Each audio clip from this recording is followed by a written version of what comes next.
Capítulo 2. Consciência, o caminho para escapar do sofrimento. Não crie mais sofrimento no presente. Ninguém tem uma vida livre de sofrimento e mágoa. Não é uma questão de aprender a viver com isso, em vez de tentar evitar. A maior parte do sofrimento humano é desnecessária. Ele se forma sozinho enquanto a mente superficial governa a nossa vida. O sofrimento que sentimos nesse exato momento é sempre alguma forma de não aceitação, uma forma de resistência inconsciente ao que é. No nível do pensamento, a resistência é uma forma de julgamento. No nível emocional, ela é uma forma de negação.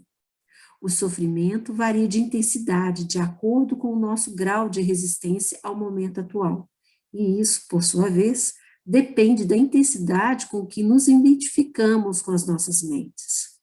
A mente procura sempre negar e escapar do agora. Em outras palavras, quanto mais nos identificamos com as nossas mentes, mais sofremos. Ou ainda, quanto mais respeitamos e aceitamos o agora, mais nos libertamos da dor, do sofrimento e da mente. Por que a mente tem o hábito de negar ou resistir ao agora? Porque ela não consegue funcionar e permanecer no controle sem que esteja associada ao tempo, tanto passado quanto futuro. E assim que ela vê o atemporal agora como algo ameaçador. Na verdade, o tempo e a mente são inseparáveis. Imagine a Terra sem a vida humana, habitada apenas por plantas e animais. Será que ainda haveria passado e futuro? Será que as perguntas que horas são ou que dia é hoje teria algum sentido para um carvalho ou uma águia? Acho que eles não ficariam intrigados e responderiam: claro que é agora, a hora é agora. E o que mais existe?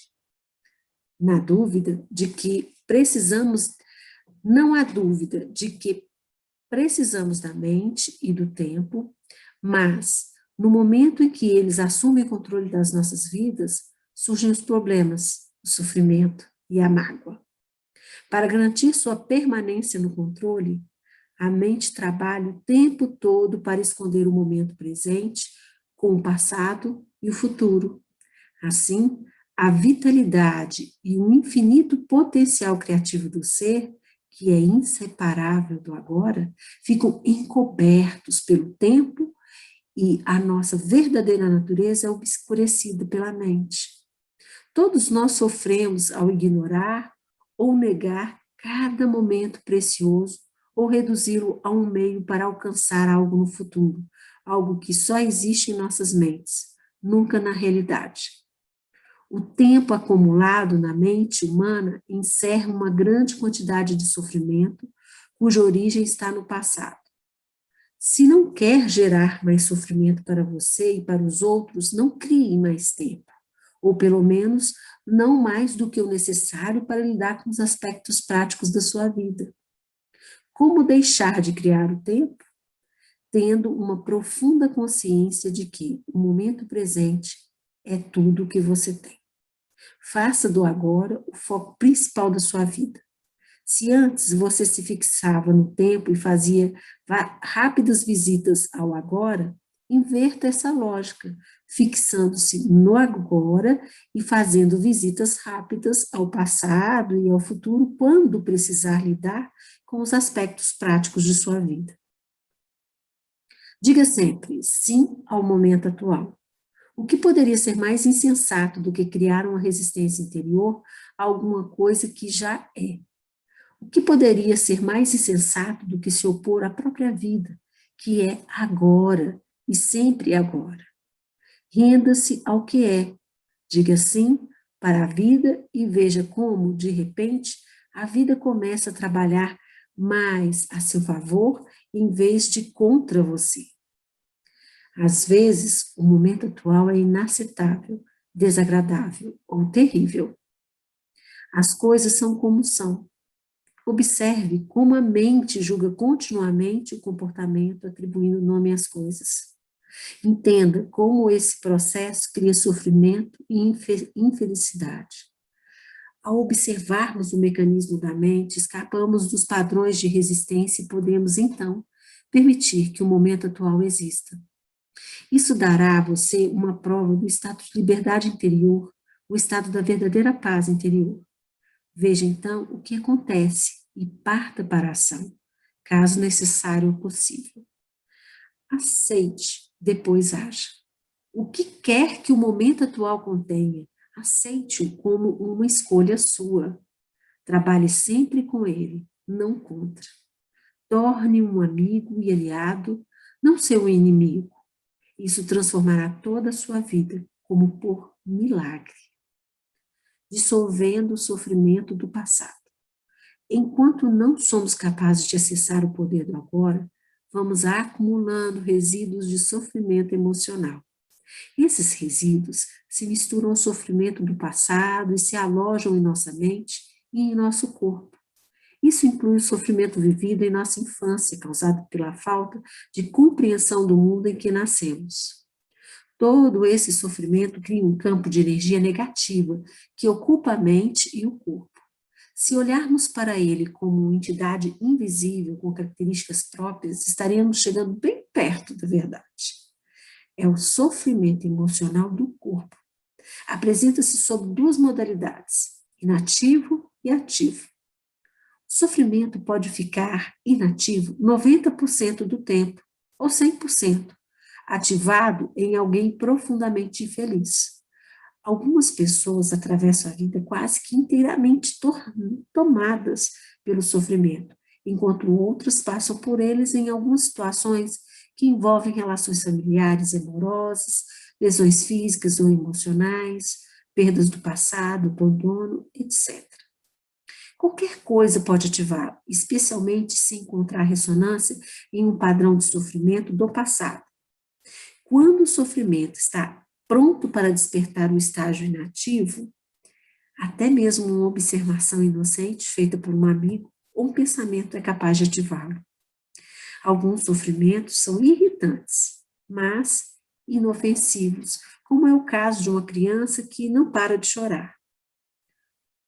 Outros são monstros destrutivos e mórbidos, verdadeiros demônios. Alguns são fisicamente violentos, outros emocionalmente violentos.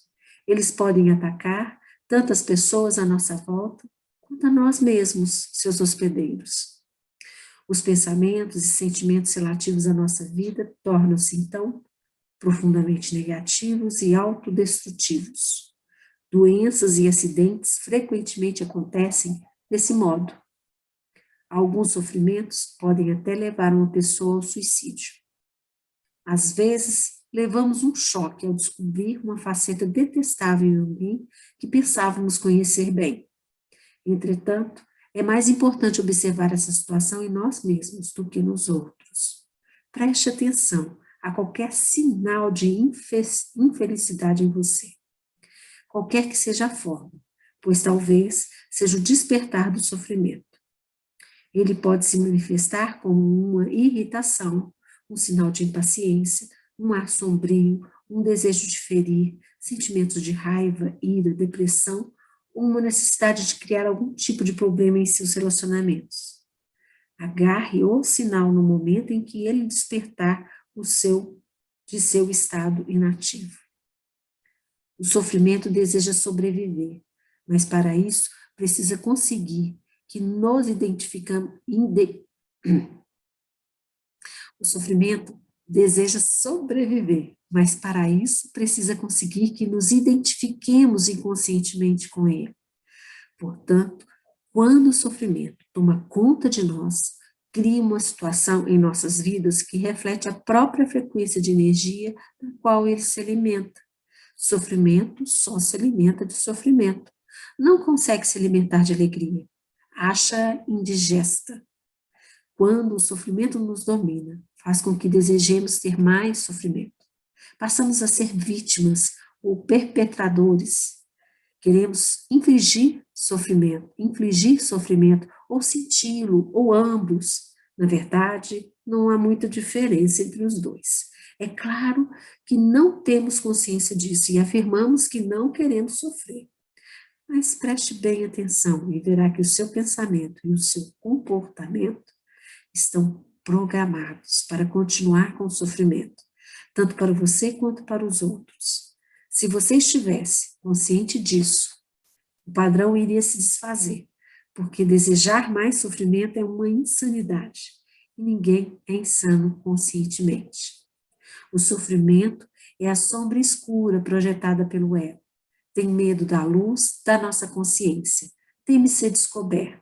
Sobrevive graças à nossa identificação inconsciente com ele, assim como ao medo inconsciente de enfrentarmos o sofrimento que vive dentro de nós.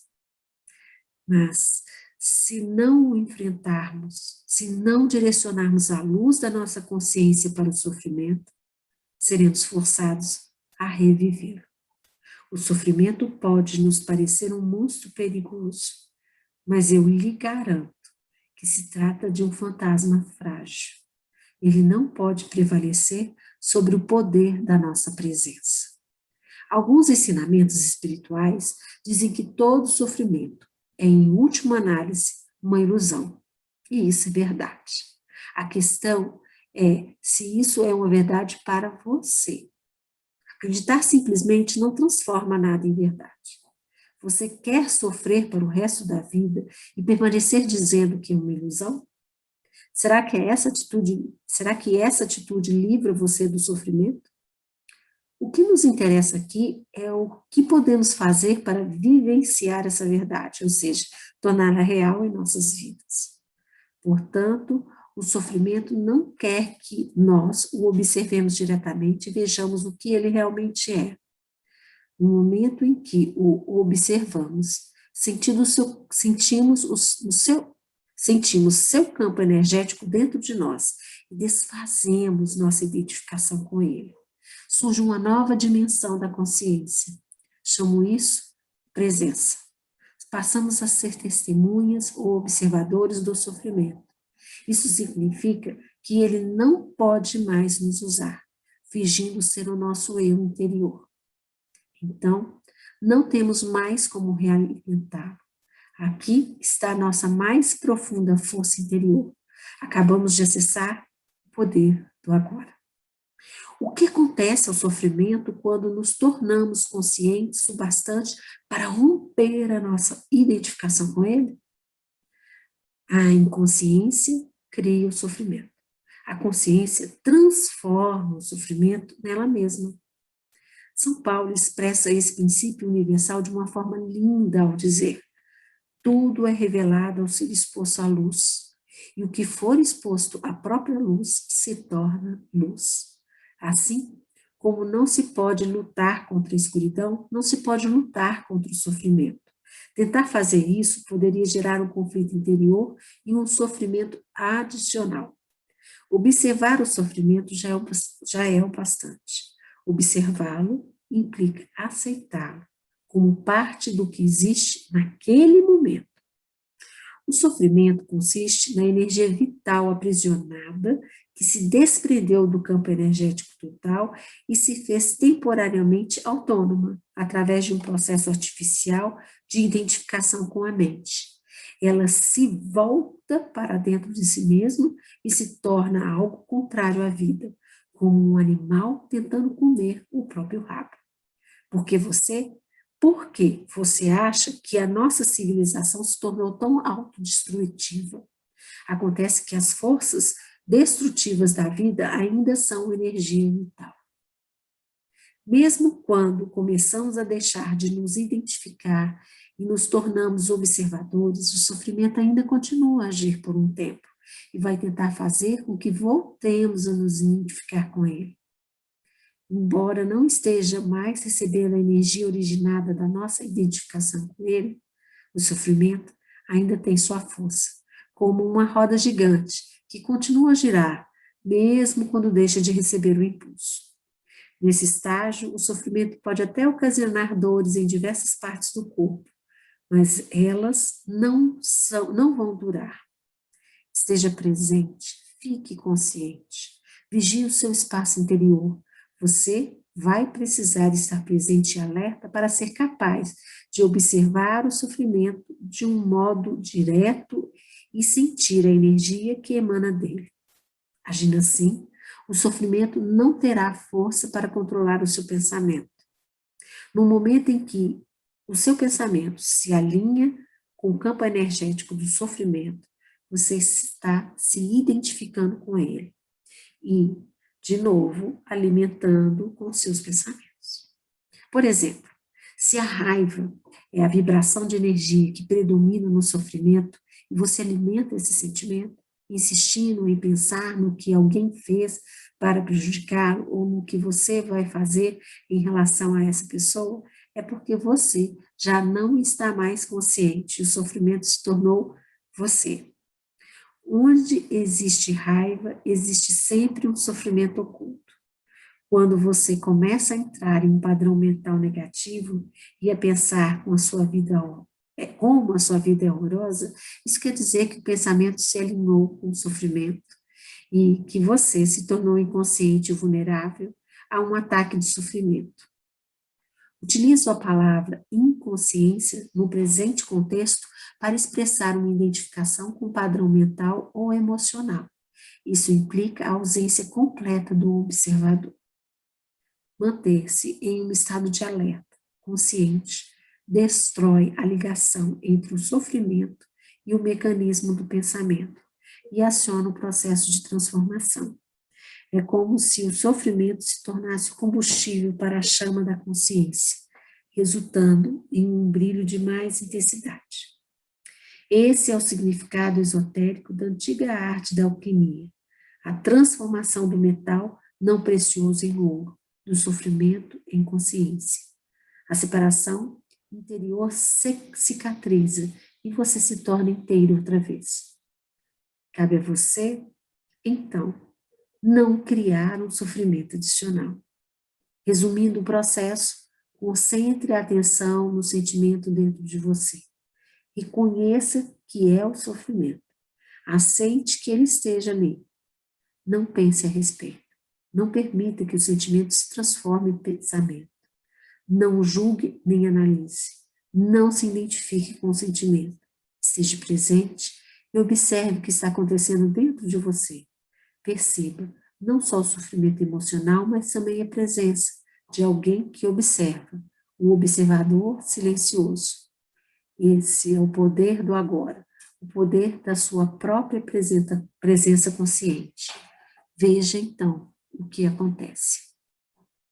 Em inúmeras mulheres, o sofrimento manifesta-se em particular no período anterior ao fluxo menstrual. Mas mais adiante, comentarei as razões pelas quais isso acontece. No momento, o importante é que você seja capaz de estar alerta e presente quando o sofrimento aparecer e de observar o sentimento em vez de se deixar dominar por ele. Essas atitudes proporcionam uma oportunidade para a mais poderosa das práticas espirituais e tornam possível uma rápida transformação de todo o passado.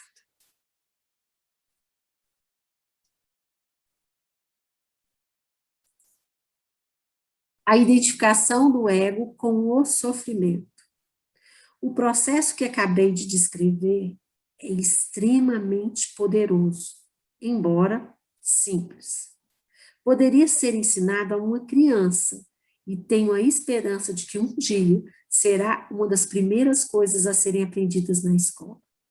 Uma vez entendido o princípio básico do que significa estar presente, observando o que acontece dentro de nós, e entendemos isso quando passamos pela experiência, teremos à nossa disposição a mais poderosa ferramenta de transformação.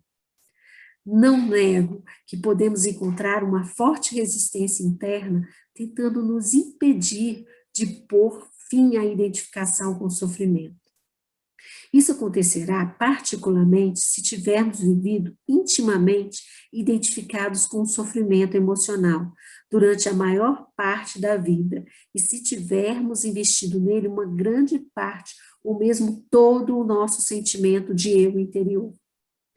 Isso significa que construímos um eu inferior infeliz por conta do nosso sofrimento e acreditamos que somos essa ficção fabricada pela mente.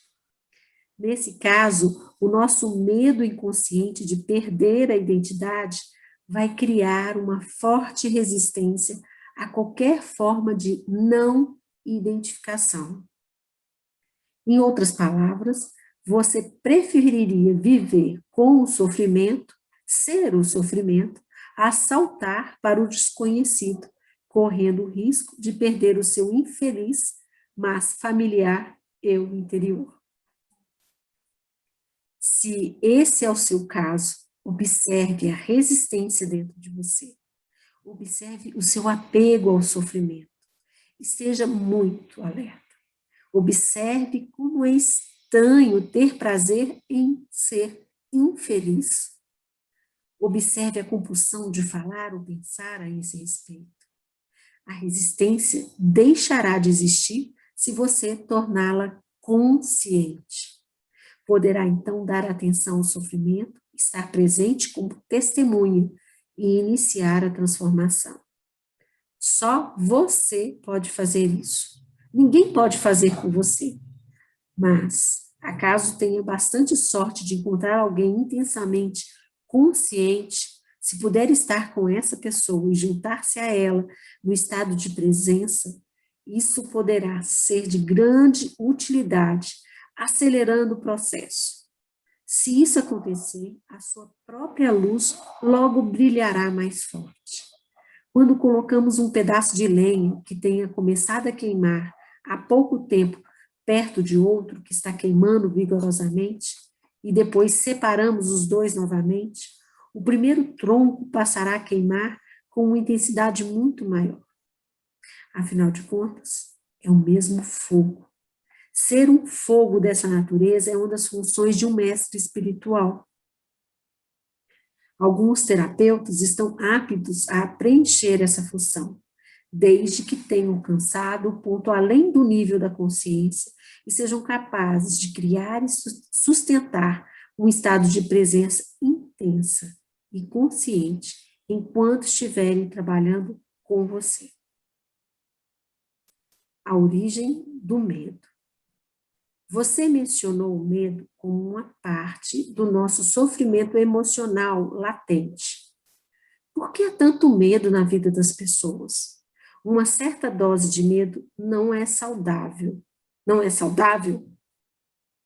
Se eu não tivesse medo do fogo, poderia colocar minha mão dentro dele e me queimar. A razão pela qual não colocamos a mão no fogo não é o medo, e sim a certeza de que vamos nos queimar. Não é preciso ter medo para evitar um perigo desnecessário. Basta um mínimo de inteligência e bom senso. Nessas questões práticas, é muito útil aplicarmos as lições do passado. Mas, se alguém nos ameaça com fogo ou com violência física, talvez experimentemos uma sensação como medo. É uma reação instintiva ao perigo, sem relação com a doença psicológica do medo de que estamos tratando aqui. A doença psicológica do medo não está presa a qualquer perigo imediato, concreto e verdadeiro. Manifesta-se de várias formas, tais como agitação, preocupação, ansiedade, nervosismo, tensão, pavor, fobia, etc. Esse tipo de medo psicológico é sempre de alguma coisa que poderá acontecer, não de alguma coisa que está acontecendo neste momento. Você está aqui e agora, ao passo que sua mente está no futuro. Essa situação cria um espaço de angústia. E caso estejamos identificados com as nossas mentes e tivermos perdido o contato com o poder e a simplicidade do agora, essa angústia será a nossa companhia constante. Podemos sempre lidar com uma situação no momento em que ela se apresenta, mas não podemos lidar com algo que é apenas uma projeção mental. Não podemos lidar com o futuro. Além do mais, enquanto estivermos identificados com a mente, o ego regerá as nossas vidas, como mencionei anteriormente. Por conta da sua natureza ilusória e apesar dos elaborados mecanismos de defesa, o ego é muito vulnerável e inseguro e vê a si mesmo sob constante ameaça. Esse é o caso aqui. Esse é o caso aqui, mesmo que o ego seja muito confiante em sua forma externa. Agora, lembre-se de que uma emoção é a reação do corpo à mente. Que mensagem do corpo está recebendo? Que mensagem do corpo? Que mensagem o corpo está recebendo permanentemente do ego? O falso eu interior construído pela mente? Perigo, estou sob ameaça. E qual é a emoção gerada por essa mensagem permanente? Medo, é claro. O medo parece ter várias causas. Tememos perder, falhar, nos machucar. Mas, em última análise, todos os medos se resumem em um só. O medo que o ego tem da morte e da destruição. Para o ego, a morte está bem ali, na esquina. No estado de identificação com a mente, o medo da morte afeta cada aspecto da nossa vida. Por exemplo, mesmo uma coisa aparentemente trivial ou normal, como a necessidade de estar certo em um argumento e demonstrar a outra pessoa que ela está errada, defendendo a posição mental com a qual nos identificamos, acontece por causa do medo da morte. Se estivermos identificados com uma atitude mental, eu não sei aqui se está apagado. Alguém tem o livro aí? Quer dizer, eu tenho. Deixa eu pegar aqui. Eu não sei se ele está apagado. Qual que é a página que a gente está? Espera aí, gente. Vou dar uma pausa aqui. Aqui não fala. Página 32. Página 32. Aí, está faltando alguma coisa aqui? Identificamos com uma atitude mental? Não.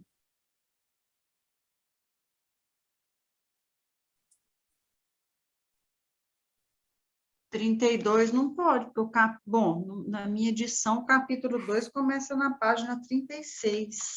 36, isso mesmo. Então, ele está A falando origem sobre... do medo, né? A origem do medo começa na página 45. Eu perdi aqui a última frase que você leu. Estou aqui, ó. Estou aqui. Se estivermos identificados com... Aí tem um branco aqui no PDF, a origem do medo. Espera aí, já achei aqui. Se estivéssemos identificados com uma atitude mental e descobrimos que estamos errados, achou? Nosso sentido de eu interior baseado na mente. Então aqui está, aqui não está faltando nada não, tá, gente? Entendeu?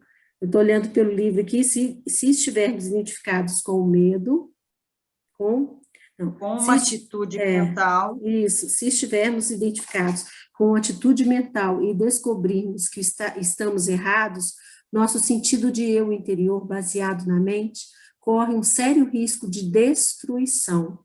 Portanto, assim como o ego, você não pode errar. Errar é morrer. Muitas guerras foram travadas por causa disso e inúmeros relacionamentos foram destruídos.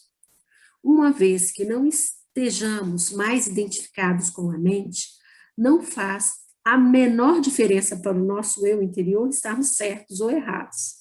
Assim, a necessidade compulsiva e profundamente inconsciente de ter sempre razão, o que é uma forma de violência, vai desaparecer.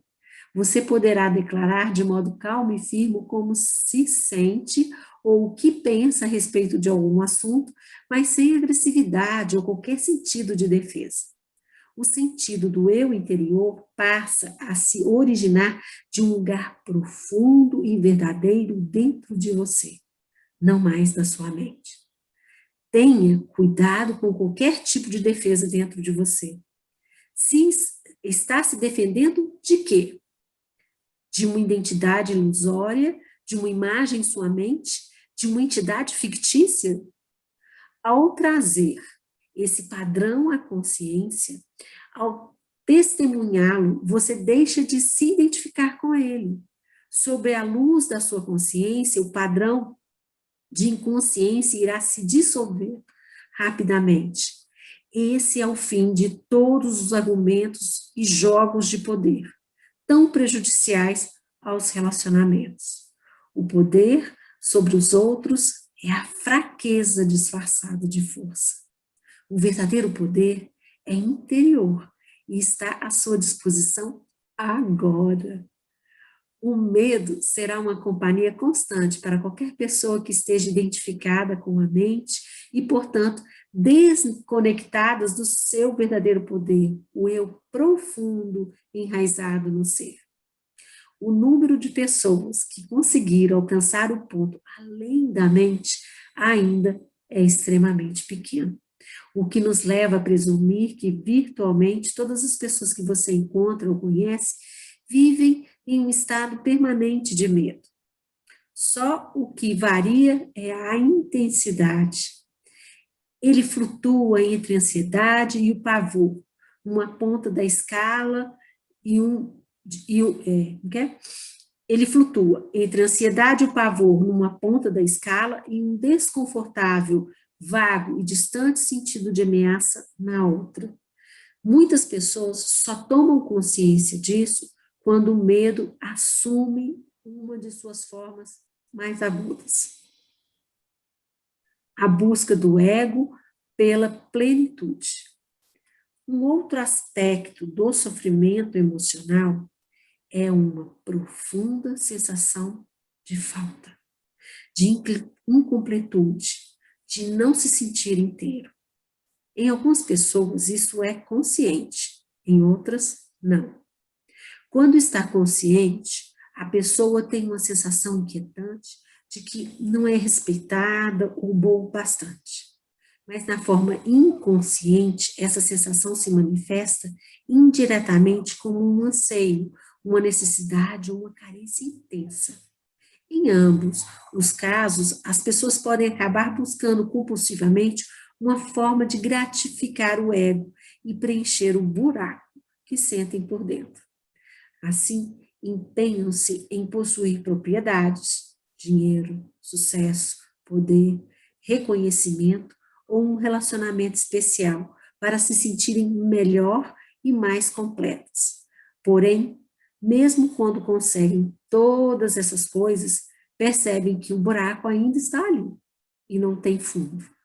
As pessoas veem, então, que estão realmente em apuros, porque não podem mais se enganar. Na verdade, elas continuam tentando agir como antes, mas isso se torna cada vez mais difícil.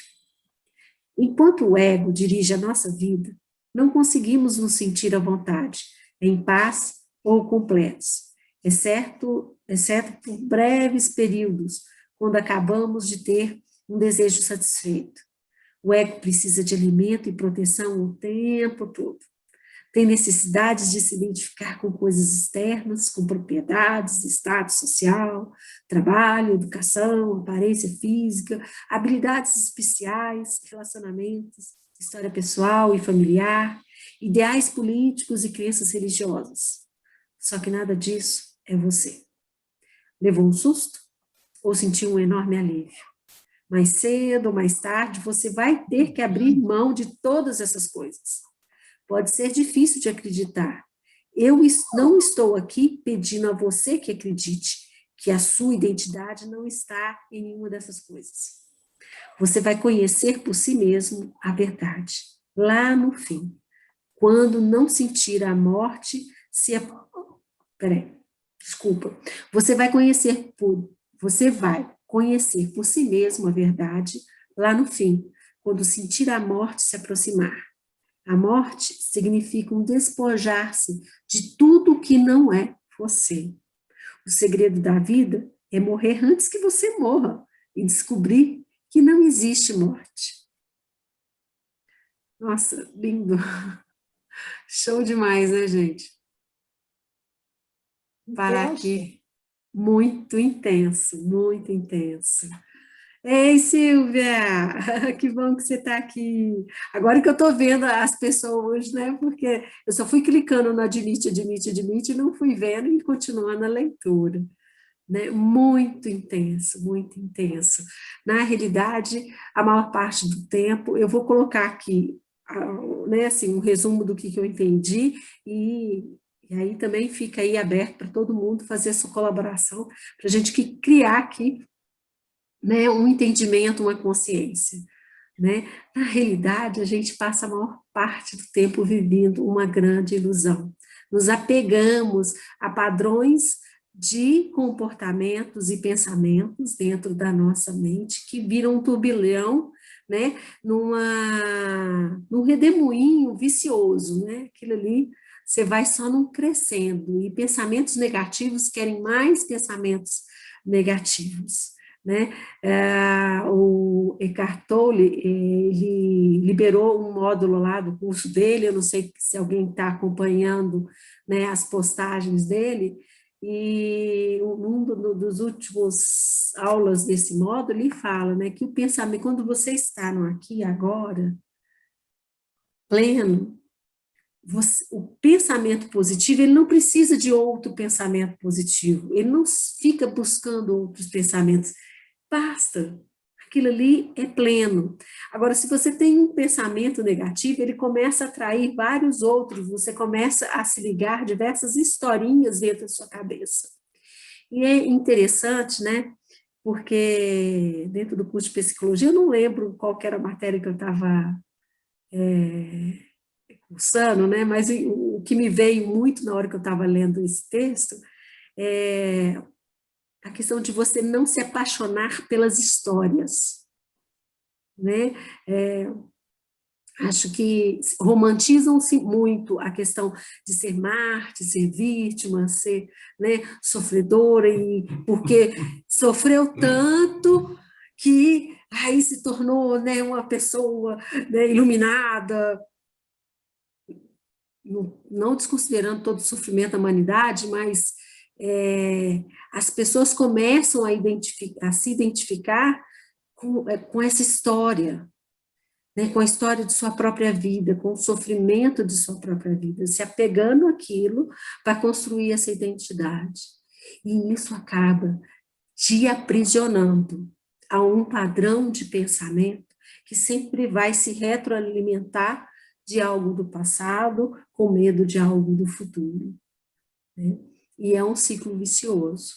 A liberdade só existe no momento do presente, no aqui e agora. E como é que a gente pode conquistar isso? Meditação, aquela prática do dissolution, você respirar, você praticar o mindful, você tem diversas ferramentas aí disponíveis para a gente.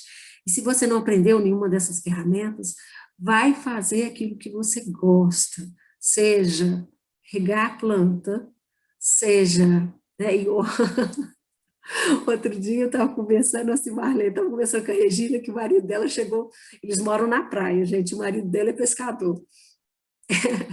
Ele chegou com 3 quilos de camarão para ela limpar o camarão. E ela ficou puta da vida, né? E eu falei assim, Regina, olha que ótima oportunidade que você tem para praticar o agora, fica ali descascando, limpando o camarão, exercite esse poder do agora. Mas é isso, gente, a gente tem que ver até mesmo... Ela poderia tranquilamente dar um pouco para a vizinha. Ou mandar pelo correio, né? Mandar pelo correio para cá. Né? Mas o que a gente chegou hoje de manhã na prática, né, que a gente estava lá conversando sobre isso, é que a vida te dá diversos obstáculos, mas a gente sempre liga esses obstáculos a questões de traumas passados, de sofrimento, e não percebe que a todo momento a vida está te dando uma chance de praticar o agora, de você ver aquilo ali como uma oportunidade de você ter uma relação diferente com esses desafios da vida, com mais paciência, de treinar paciência, de treinar esse poder de agora e não se identificar com aquilo ali, com a raiva, com aquele sentimento.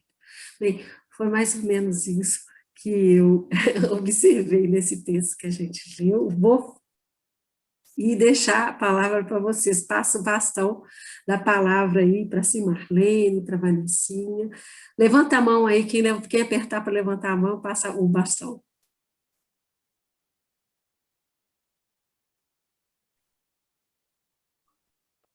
Não sabe levantar a mão? É lá no Reactions. Tem o Raise Hand. Quer ver? Eu vou fazer aqui agora. Ó. Ou ninguém quer falar nada? Tem muita gente que está com o som desligado. A Cimarlene quer falar. Cimarlene, palavra sua, só coloca o áudio para a gente, porque o seu microfone está desligado. Aí. Boa noite a todos e a todas. Boa noite, Marlene. Boa noite. Boa noite. Importante que, enquanto você lia, eu acabei de ministrar uma palestra numa clínica e nós falávamos muito sobre o efeito do Covid nas pessoas. E o percentual, numa pesquisa que foi dado, do número de pessoas que está com processo de depressão, de ansiedade, questão de memória e tudo mais. E, sobretudo, a questão da tentativa de autoextermínio. E, enquanto você lia, eu fiquei associando o quanto que a doença em si e todo o medo que está sendo imposto pela mídia, por tudo que a gente vai ler, tudo que a gente passa, você vai fazer uma pesquisa sobre casa, antes da casa vai aparecer um punhado de coisas sobre o Covid. Aí a gente entra nessa frequência do medo, nessa frequência do sofrimento, e acaba não se permitindo estar no presente, sentindo a doença, vivendo a doença e, acima de tudo, aprendendo com ela. O que a doença, o afastamento social, nos traz de aprendizado, no aqui e agora. Eu creio que é um convite que é importante, quem já passou e quem esteja com membros da família passando, ou amigos, que convide as pessoas para o momento presente. Aí, de repente, óbvio, né? Ou não tão óbvio, a pessoa pode dizer, vai tomar banho na soda, eu estou aqui sem saber se eu vou viver ou não, você quer que eu esteja no momento presente? Sim, sim. Inclusive, por talvez ser o último momento, que ele valha a pena, né? Que essa aprendizagem, esse momento valha a pena. Então, é só essa reflexão para que estejamos voltados não no pensamento do sofrimento, mas no sentimento do sofrimento. É viver o luto verdadeiramente, é viver a dor verdadeiramente e aprender com ela. É só isso. Obrigada. Ok, obrigada, Cimarlene. Atanásio, palavra com você. É só um detalhe que me chamou muita atenção nessa leitura, né? O sofrimento só se alimenta de sofrimento. Não consegue se alimentar de alegria. Acha indigesta. Isso, para mim, assim, foi maravilhoso. Tudo que foi lido foi extremamente rico, mas realmente eu até anotei isso aqui e trazendo, né, para a nossa realidade aquela velha historinha dos dois lobos, né? O lobo bom e o lobo mau. Qual dos dois você quer alimentar? É exatamente isso. O sofrimento só se alimenta de sofrimento. Isso reverberou muito forte, né? E por isso que eu pedi para poder estar compartilhando. Licença, Taná. Existem pessoas que parecem que fazem do sofrimento, não sei, é uma impressão minha, uma bandeira. Ela se apaixona pela história, né?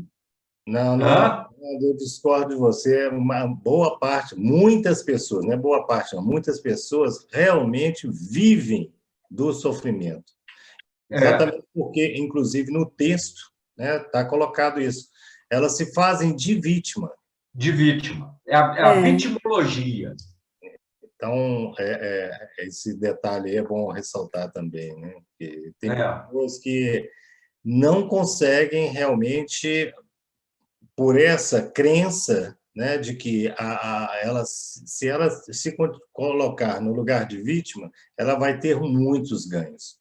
Então, esse detalhe vale a pena ressaltar. Né? Você tem sempre os ganhos Mesmo que secundários. sejam Né? negativos, né? Mesmo que os ganhos sejam negativos, não importa. Na visão dela, o negativo que pode ser para você, talvez para ela seja positivo. É a única forma de carinho que ela pode ter. Uhum. Né? Às vezes, até apanhando, é a única forma que a pessoa me toca. Né? Isso daí levando a um extremo, entendeu?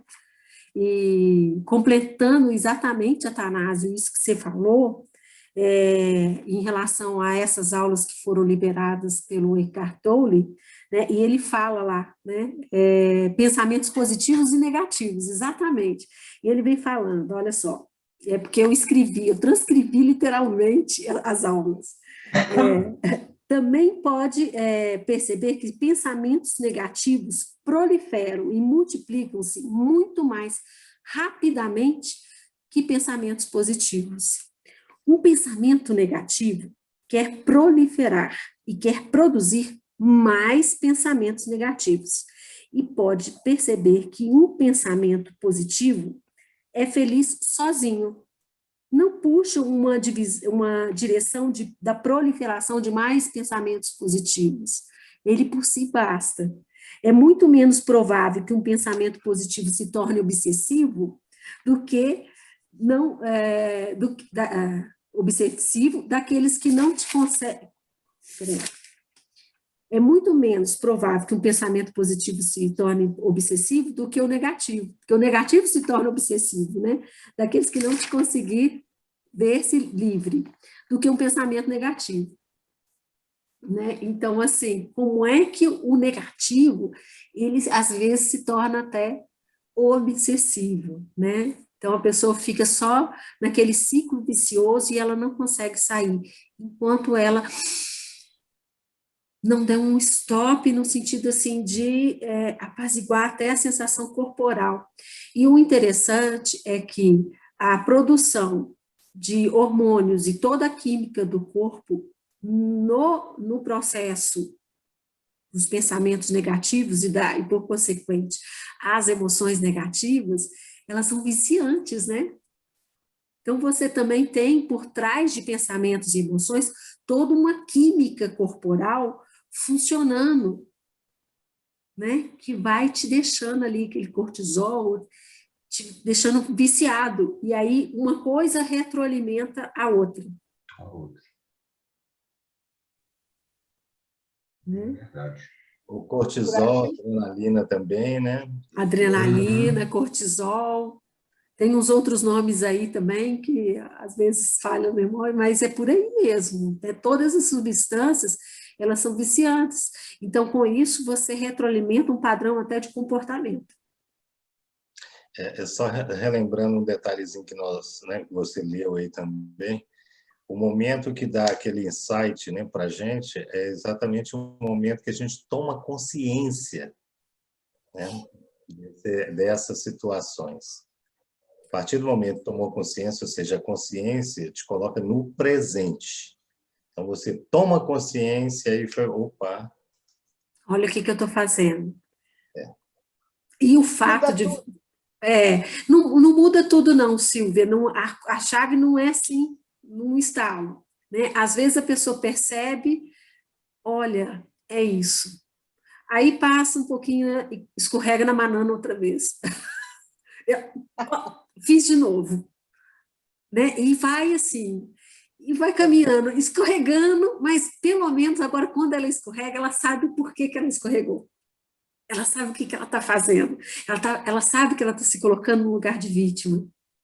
E aí começa, né, cada vez que ela repete, ela começa assim, não, agora não. E esse espaço, esse lapso, do espaço que você criou de consciência, ele cada vez vai aumentando mais.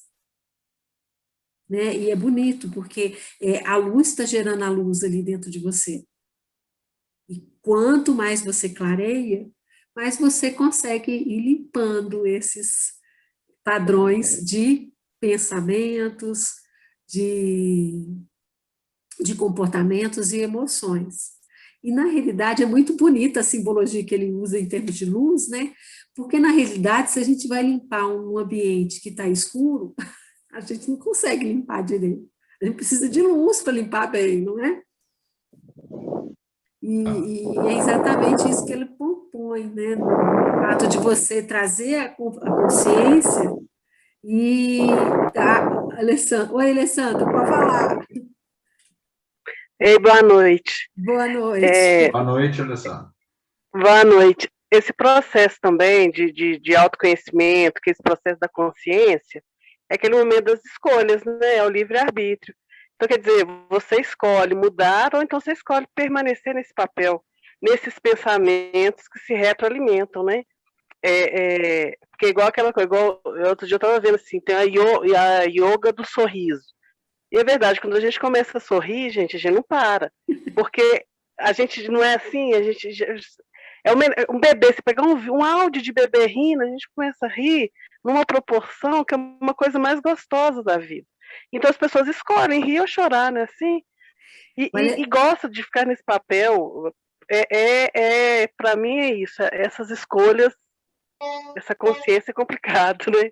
Sim, na realidade, Alexandra, a maior parte das pessoas que estão nesse papel de vítima ou né, desse sofrimento, tal, elas não têm consciência, né? Então elas estão ali, ó vida, ó céus, e não saem desse miolo. Mas às vezes toma consciência, mas se ela se reconhece que tem ganho secundário, porque às vezes a pessoa, por exemplo, sim, ela precisa adoecer para ser olhada, ela acha que ela só vai ser olhada se for doente. Ela tem consciência disso. Então, assim, quando não tem consciência, beleza, né? É o papel do leigo. Mas e quando esse ponto né, que eu quero falar. Na hora que você fala do livre-arbítrio, esse livre-arbítrio ele só existe quando você tem consciência. Porque se não, com certeza. É só no momento, como a Tanás falou, é no presente, no momento, na consciência. E aí você faz a sua escolha de continuar, como a Sinamara falou, essa questão do Covid. São as escolhas. Você pode ficar vendo programas que só te colocam nesse meio, nesse sofrimento, e pode não ver. Eu vou pesquisar alguma coisa no Google, nem vejo nada de Covid. Eu posso olhar alguma coisa de casa que não vem nenhuma informação de Covid para mim. Porque não é essa informação que vem para mim. Entendeu? Entendi.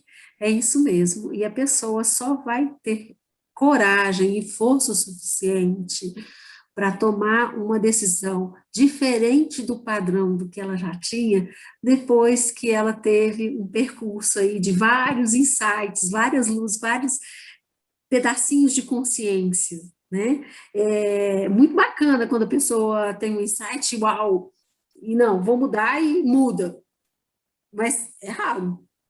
A maioria das vezes, né? A maioria das vezes as pessoas vão patinando ali, né? Até que fala assim, não, agora basta, já deu.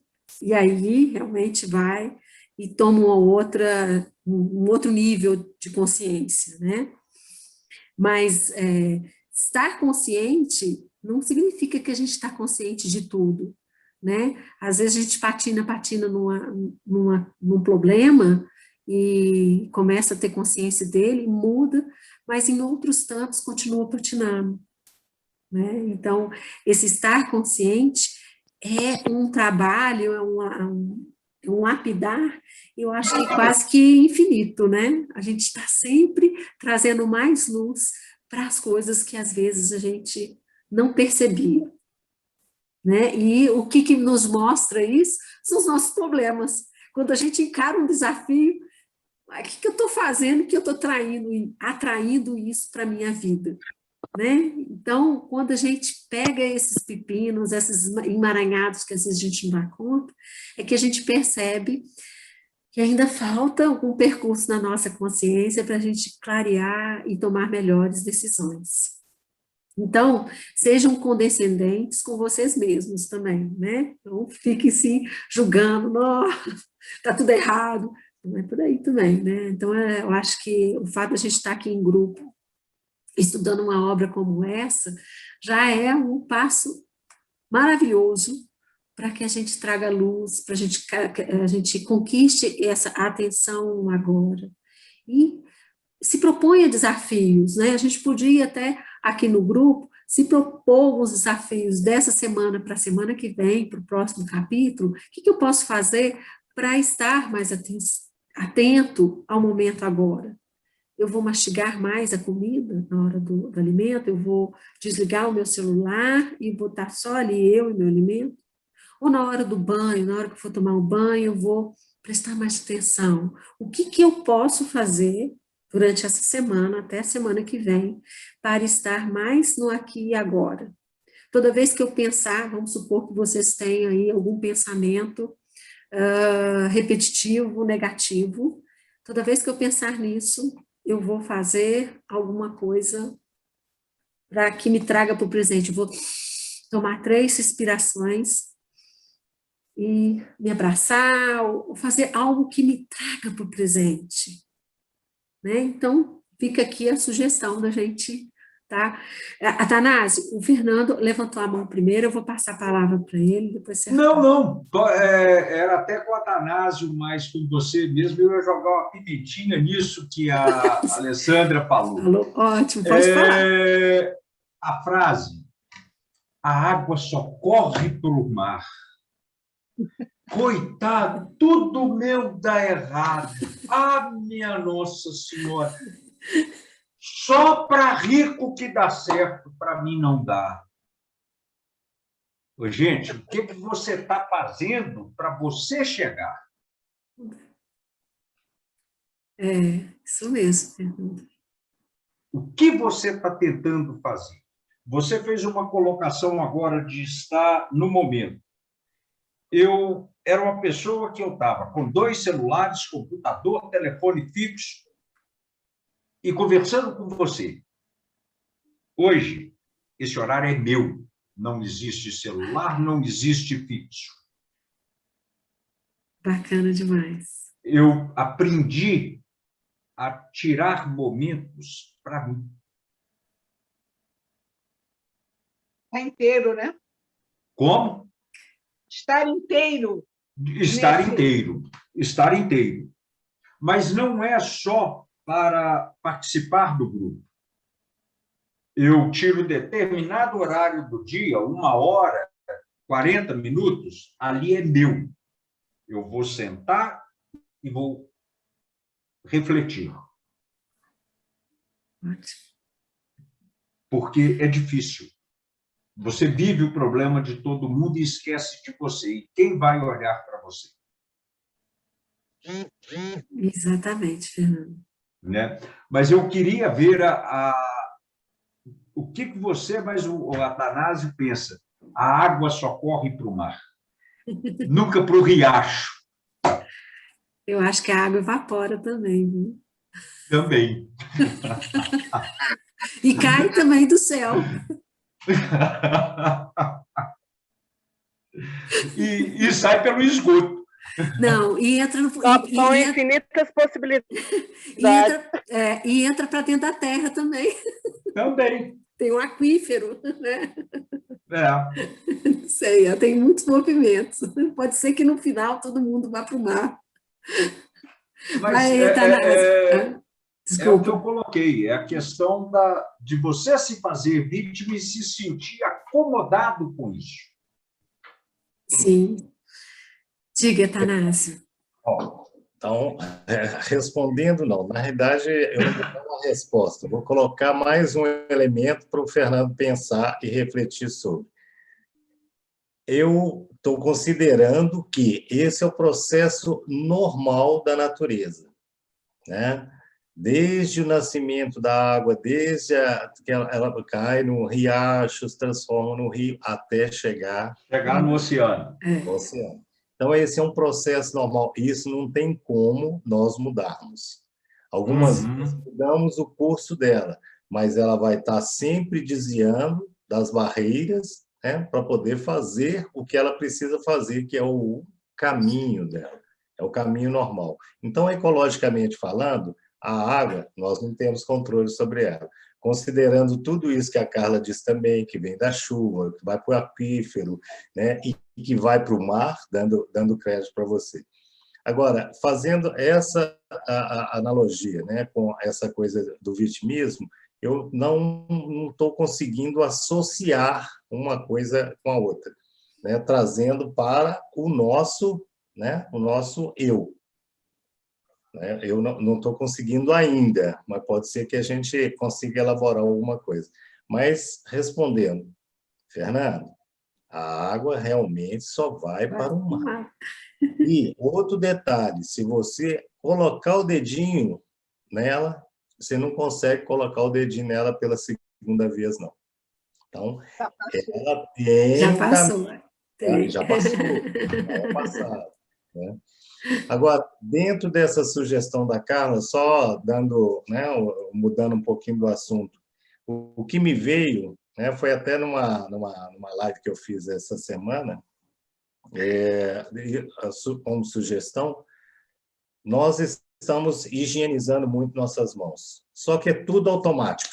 Né? Lavou, acabou, passou álcool. Tá?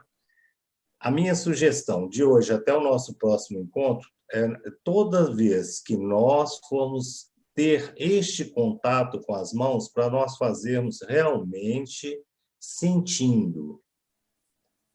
E avaliar que sensação que isso me traz, né? Qual que é esse momento que eu começo a viver quando eu faço isso? É carinho, é afeto, é atenção, Autocuidado. autocuidado. O que isso, né? Qual que é o sentimento que pode ter na hora que eu estiver debaixo da torneira, né, com a água ligada, se é água quente, água morna, água fria, sentir a temperatura, né, observar na hora que o sabão estiver nas mãos, né, friccionando assim, aquele sabão, o que aquilo ocasiona, na hora, principalmente as mulheres, né, que gostam muito de passar creme, depois que lavar, passar o creme, mas passar sentindo, sabe, ter essa sensibilidade.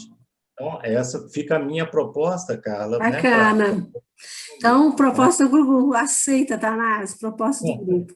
Então, não só quando você tem que lavar as mãos, mas toda vez que você perceber aquele pensamento que é repetitivo, que é negativo, e que você sabe que vai alimentar um monte de outros pensamentos, e se acontecer isso, eu vou falar aquilo, e se acontecer isso, eu vou fazer aquilo. Quando você entrar nesse redemoinho de pensamentos, vai lá e faz o que a Tanase pediu para fazer. Lava as mãos. Lava a mão. Lava a mão. E esteja presente com a mão. Você vai dar um break nesse pensamento. Porque não tem como você tentar perceber esse carinho que o Atanásio falou, né? Lavar as mãos, higienizar, passar um creme. No momento que você estiver fazendo isso, a sua atenção vai estar na sua mão. E com isso você dá um break nesse pensamento. Gostou, Tanás? Bacana isso daí. Então, eu acho que o capítulo de hoje foi excelente. Nós estamos terminando aí 22h09. Mais aí alguém quer complementar, falar do que achou desse capítulo, colocar uma observação para a gente finalizar, porque a proposta realmente é a gente estar sempre em torno de 1 hora, para que a coisa seja leve, a gente não estenda e todos possam ter uma boa noite de sono. Fica aí. Alguém quer falar mais? Pode? Atanásio. Atanásio, pode falar. Última coisa, uma coisa que eu lembrei, que eu vim praticando, né? Com esse gesto que você falou do abraço, né? Cruzar os bracinhos e dar um tapinha aqui no ombro. Isso aqui, nós estamos dissipando energia. E eu tenho um vizinho, uma criança aqui, que toda vez que ele tem 3 anos de idade, toda vez que ele me vê, ele faz assim. O que é Ai, que isso? lindo. Abraço de borboleta. Que ótimo. Amém. Amém. Abraço de borboleta. Bem criança, né, gente? Criança é isso aí, né? É a coisa mais linda. Que ótimo. Ó, outra. Abraço borboleta para vocês, ó. Para todos, gente. Pra Boa todos. noite. Gente, paz e luz para Obrigada. Boa noite. Amém. Com Deus. Amém. Boa noite. paz e Tchau, luz. boa noite. Paz Com e Deus. luz. Amém. Amém. Boa noite. Tchau. Boa noite. Boa noite. Boa noite. Boa noite, boa noite. Boa noite, linda. Boa noite, Boa noite, Fernando. Carla. Boa Boa noite, noite. Valéria. Boa noite, Boa Mariana. noite. Boa noite, Valéria. Boa noite, Regina. Boa noite. Boa noite. Boa noite, Mariana. Boa Como é noite que a é? todos. Boa noite. Ô, Silvia. Ela já foi. Abraço, borboleta. Abraço, borboleta. Muito bacana. Tchau, amados.